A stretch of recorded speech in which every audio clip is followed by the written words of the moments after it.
What doesn't kill you makes you stronger. We've all heard that phrase. We all know it very well. But is it true? That's what I'll be talking about today in today's video. Hello, friends, and welcome back. My name is Alicia Renise, and I'm so happy that you are here. Yay! So I want to talk about this phrase that we kind of always say. We say, what doesn't kill us makes us stronger. And I think it has good intentions. I think that it means well. I think that people think that, what you go through makes you stronger, or it makes you grittier or smarter or wiser.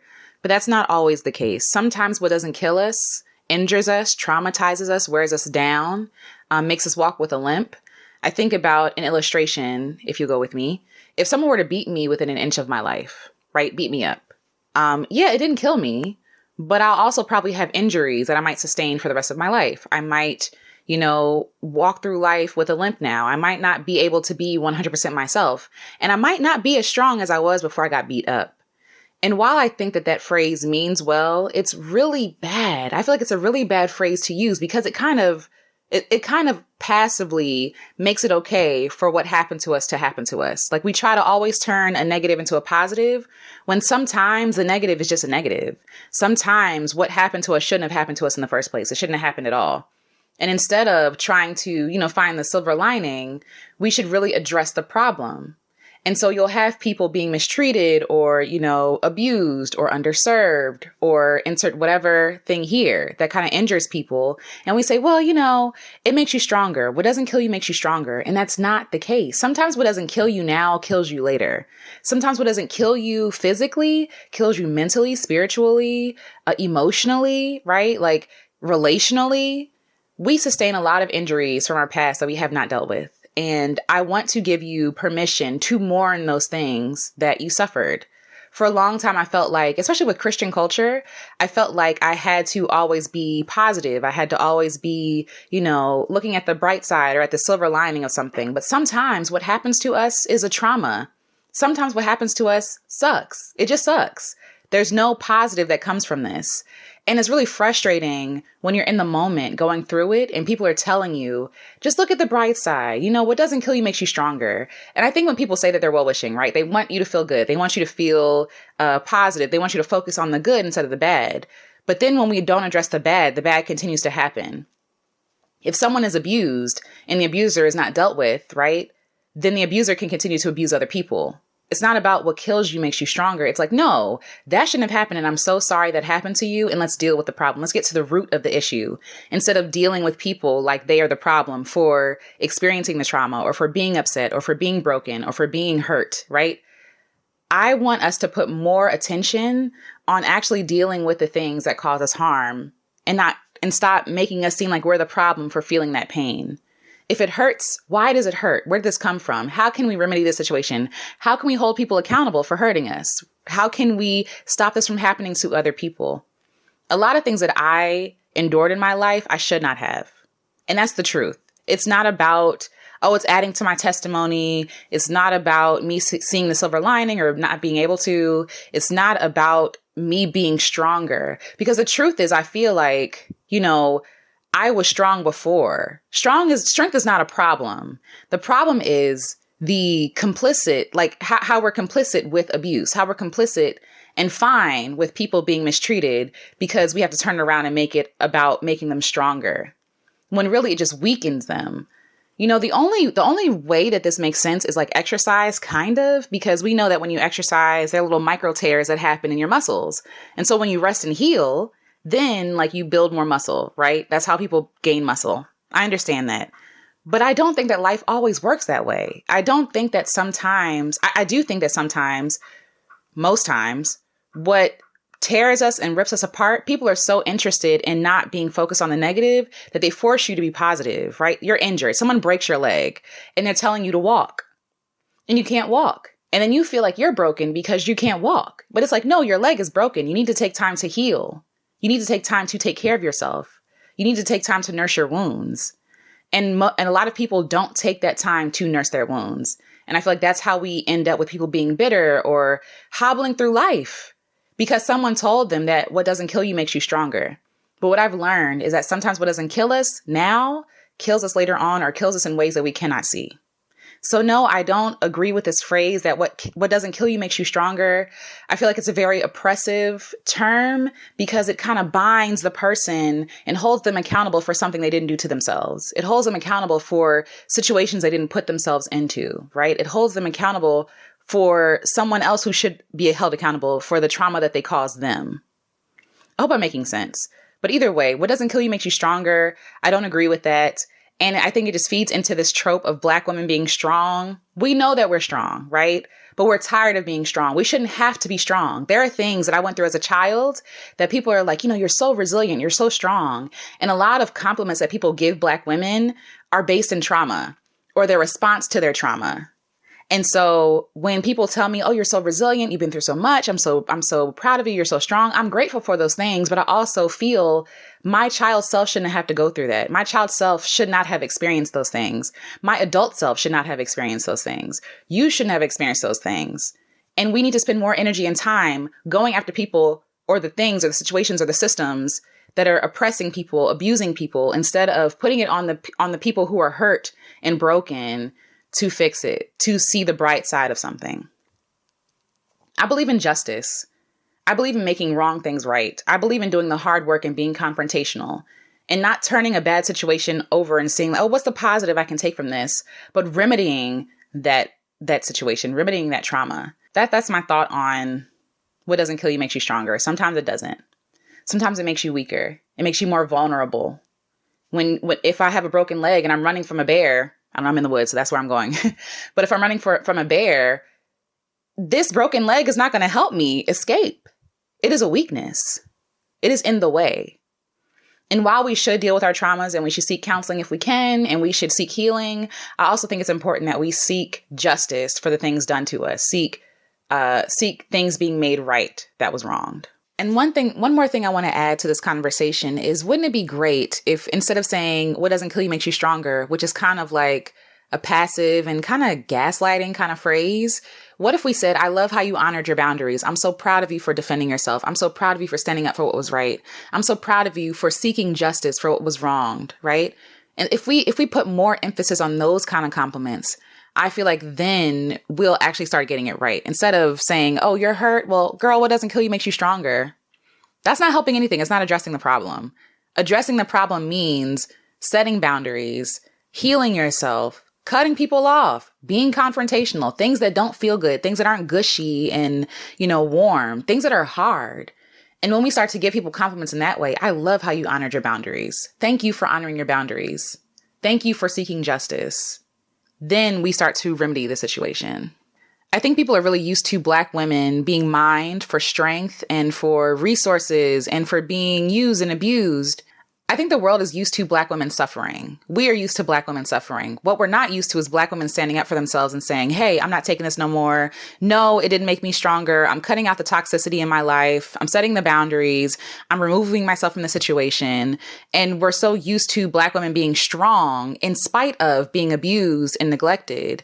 And now I feel like the world is starting to see Black women saying, I choose myself. And choosing yourself is revolutionary and it's hard. It is difficult. And so, no, what kills me does not make me stronger. What makes me stronger is me setting boundaries. What makes me stronger is me choosing myself. I journaled and I wrote down, what gives us strength in hardship? Safety, love, support, community, nourishment, adequate provision, generosity, rest, quality food, creativity, right? Like, what didn't kill me traumatized me? What didn't kill me sent me literally into a depression? What didn't kill me made me question my value and my worth? No, it didn't. It didn't kill me, right? But it ruined my life. What didn't kill me ruined my life, and I'm in a journey and a fight to get my life back. And I feel like there are a lot of women who feel the same way.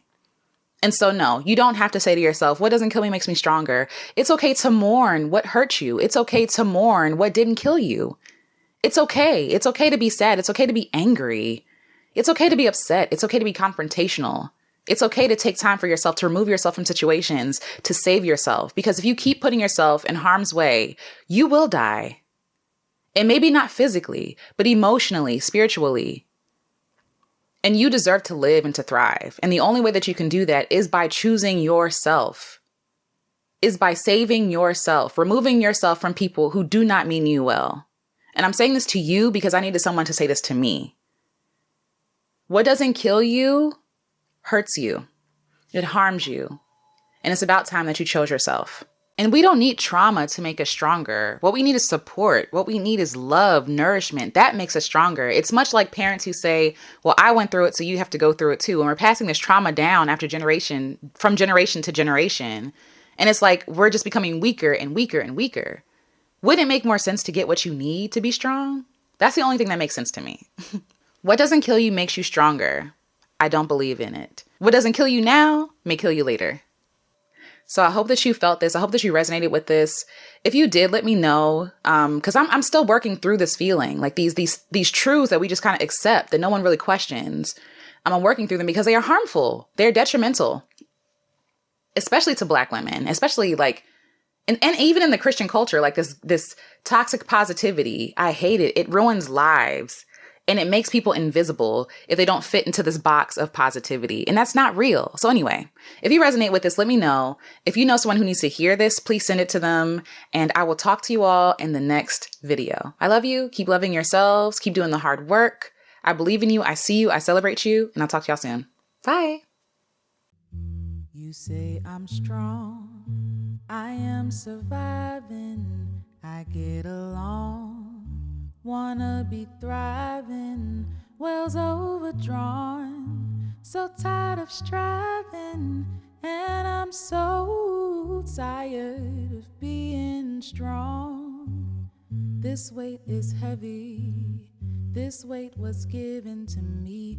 I wasn't ready for what's expected of me. You want me to fly, but you keep on clipping my wings. I try and try, it's too heavy. They say that what doesn't kill you makes you stronger.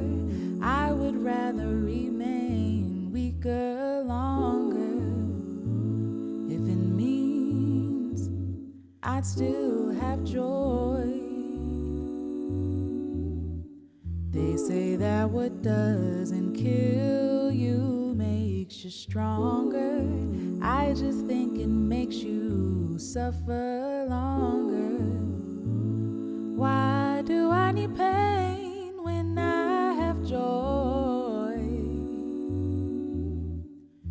You say I'm strong, I am surviving, I get along, wanna be thriving, wells overdrawn, so tired of striving, and I'm so tired of being strong. Yeah, yeah, yeah, yeah, yeah.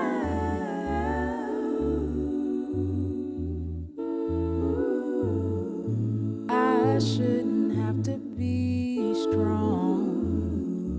I shouldn't have to be strong. I shouldn't have to be strong. I shouldn't have to be strong. I shouldn't have to be strong. I shouldn't have to be strong. I shouldn't have to be strong. I shouldn't have to be strong.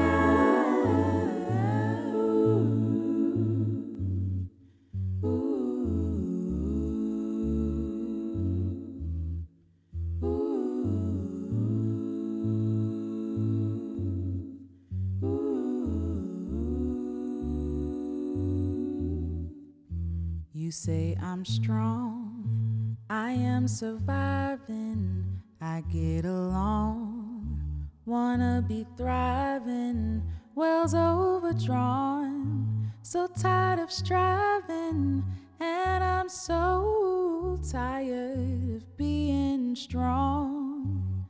I deserve joy, I deserve peace, I deserve safety, I deserve community. I deserve support that don't make me weak. No, I deserve to be surrounded by folks who honor boundaries. I deserve to be heard. I deserve to be seen. I deserve to be treated well. Ain't no room for in between.